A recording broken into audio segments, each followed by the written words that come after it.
Lovely to see you. I'm Beth Webb, and I'm a storyteller, and I'm an author. Lovely African-style drumming from Maddie Rawls.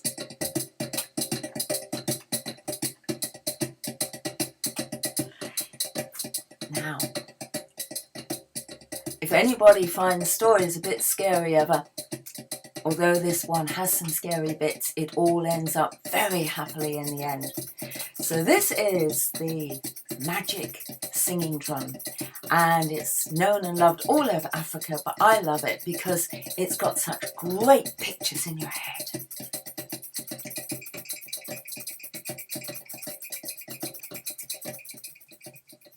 There was once a village, and it was near the sea. And the villagers were very happy, friendly folk, and they loved festivals and parties. They had fantastic times. And there was going to be a really big party because it was the chieftain's birthday. And the chieftain in Cameroon is called a fon, F-O-N. That's a chieftain or a prince of a community. And it was the fon's birthday. And all the children were going down to the beach because they wanted to collect shells. Now, some of the children were going to make earrings out of the shells, some necklaces. The boys wanted to make fancy belts out of shells, so they got special stuff to wear to the party. Now, there was one girl, and while she was splashing amongst the waves, she saw the prettiest shell ever. It wasn't very big, it was about that big, but it looked like a little piece of the moon, and it even glowed a bit. I'm sure it was a magic shell. And she didn't want it to get broken or lost, so she put it on top of a big grey rock. And she spent the rest of the day playing with her brothers and sisters, splashing in the wave and choosing great shells and having such a wonderful time that when it was time to go, she forgot all about her special shell. Now, when you're near the equator, which Cameroon is, the sun goes down very quickly and darkness comes almost quite suddenly, round about 6 o'clock. And her big sister said, "Come on, time to go. It's going to get dark very soon." And of course the little girl did as she was told, picked up her bag of shells and ran. But when she was almost home, she remembered the special shell. And she said to her big sister, "Please, please, please, come back with me. I've forgotten my special shell." And her big sister said, "No, it's almost dark. And it's time, it's almost time for the party." But the little girl was determined she had to have her special shell. And so she ran back down the path all the way down to the sea. And there on the grey rock, shining in the moonlight, was this lovely shell that glowed like a little bit of the moon. And she ran up to it and was just about to grab it, and something grabbed her hand. Ah! And in the moonlight, she saw a long, twisty arm and a big, round, knobbly face with a knobbly nose. It was an ogre! And she said, "Oh, please, please, let me go. I only want the shell." And the ogre said, "I heard you singing earlier. Sing for me now, and I might let you have your shell." And so the girl took a big breath and she said, "Oh, my lovely shell, oh, my lovely shell, give me my shell, give me my shell." And the ogre said, "Yes, you sing very well. You'll do nicely." And he shoved the shell in her hand, but instead of letting her go with his twisty, twiny arms, he grabbed her, wrapped her up, opened the lid of his djembe, which is a big, big wooden drum, and he pushed her inside the drum and stretched the skin over it.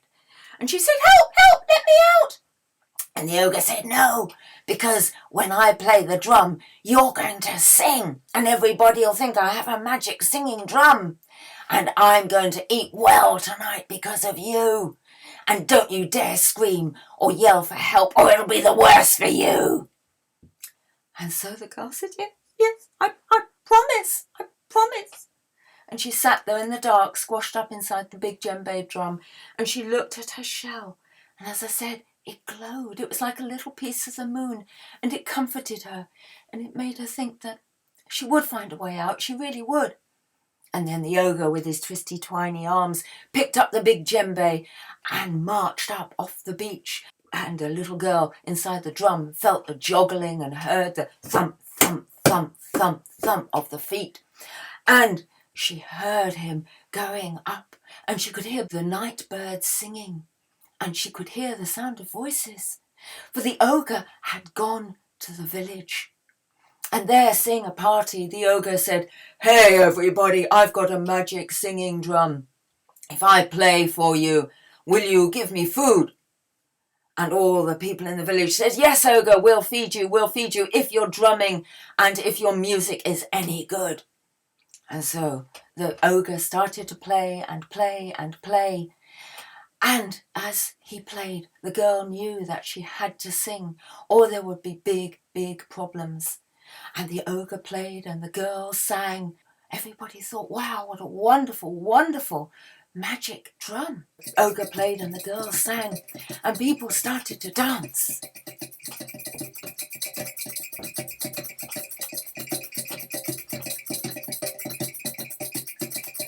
And as the people started to dance, everybody cheered. And then, after a while, the ogre said, "No, I'm tired. I'm not going to play that again until you feed me."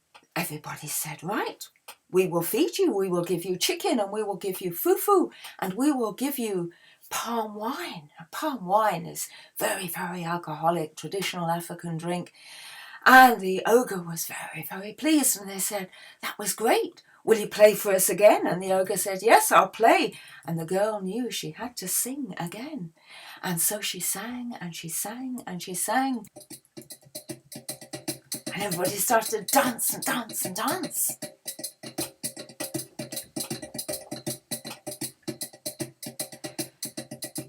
But then when the party came to an end, the ogre said, "Right, I'm tired. I'm not going to play anymore." Then the parents of the girl, who recognized the girl singing, realized that she was in the drum and that she was in trouble. So the father bought a big calabash, a big bottle made out of a sort of dried gourd filled with palm wine. And he came to sat next to the ogre, and he said, "Ogre, that music was wonderful, and that singing was wonderful. It's a very magic drum. Where did you get it?" And the ogre said, "It's a secret, and I'm not going to tell you. I'm not going to tell anybody." And so the ogre said, the father said, "Well, I thought people were very, very mean. They bought you food, but they didn't bring you much palm wine. So here is a whole calabash of palm wine." And the ogre said, "Oh, that's very generous of you." And he pulled out the stopper and he went, Now, he was half drunk already, but by the time he'd finished the whole calabash of wine, he was very drunk indeed. And he fell over and he went,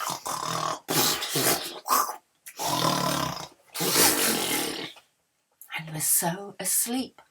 The father knew now was his chance, and he went to the drum and he very carefully pulled off the skin off the top of the drum, and out stepped his little daughter, laughing and crying and giving her dad big, big hugs because he'd rescued her.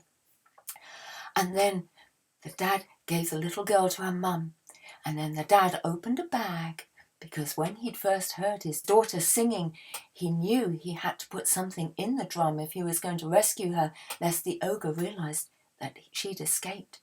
And so he put some big stones very carefully in the bottom of the drum, and then he put 2 big twisty, twiny, bitey snakes and put them in the drum, and then he put a whole bag of biting ants, and then he got another bag which had a hornet's nest in it. Bzzz, stingy, stingy, stingy, stingy.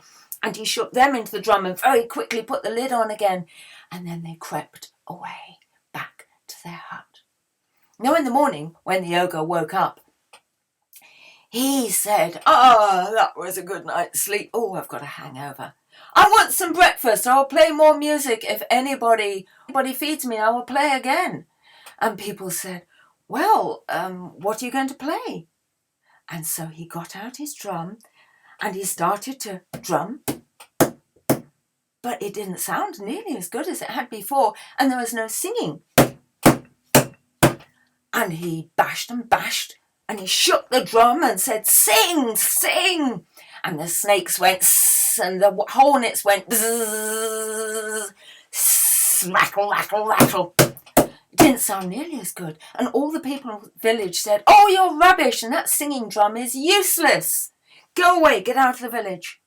And so the ogre, feeling very, very miserable, went with his drum under his arm. And as soon as he was out of earshot from the village, he shook it and he said, "This is going to be the worst for you, because I'm going to really, really be angry."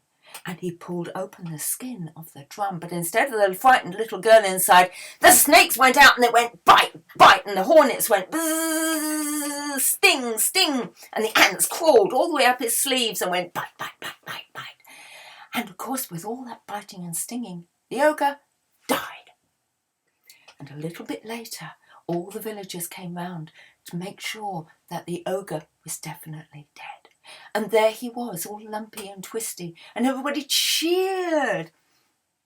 But the next day, when people came back, determined to dig a grave and bury the ogre, instead of seeing the ogre's body, there was a huge pumpkin plant with twisty, twiny vines, just like his twisty, twiny arms, and short, fat, round, knobbly pumpkins, just like his body and his head had been. And the head pumpkin was just all big, bumpy nose and warty pumpkin. And one of the boys said, "Oh, pumpkin for tea," and picked it. But then the pumpkin went and chased him all the way down the hill. But the elders of the village ran very, very, very fast and caught the pumpkin head. And all the children brought round sticks and twigs and bits of wood. And they made a big bonfire around the pumpkin. And they set fire to it. And they began to dance around it. And they had a big celebration. And the ogre was never seen again. But the little girl always made absolutely sure that she kept that lovely little shell very close to her. And whenever she was frightened or afraid, she'd hold it and look at the wonderful glow of the little bit of moonlight that had kept her safe when she was inside the drum. And she always believed it kept her safe. And she wore it around her neck all her life.